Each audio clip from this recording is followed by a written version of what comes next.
দিনটা ছিল রবিবার। আর যাই হোক, অন্য অন্য দিনের মতন আমরা এক জায়গায় বসে গেম না খেললেও এই সময়টায় আমরা এক জায়গায় হই সবাই।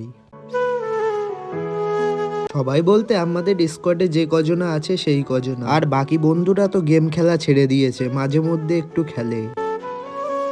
তো যাই হোক, আমরা মূল কথায় আসি। প্রতি বছরে গেরিনা একটি টুর্নামেন্ট খেলতে দেয়, আর সেই টুর্নামেন্টে থাকে 50,000 ডায়মন্ড। মানে 12টা ম্যাচ হবে, আর ওই ম্যাচের মধ্যে জিততে পারলে তুমি পেয়ে যাবে 50,000 ডায়মন্ড। তো সেই জন্য আর কি ওই ডায়মন্ড গুলো নেওয়ার জন্য আমরা প্রতি বছরে এই গেমটাকে খেলে থাকি। এর আগের বারেও ডায়মন্ড না পেলে ইমোটটা পেয়েছিলাম, কিন্তু এইবারে যে আমাদের খেলাটা এত পরিমাণের খারাপ ছিল যে আমরা ম্যাচটা জিততেই পারলাম না।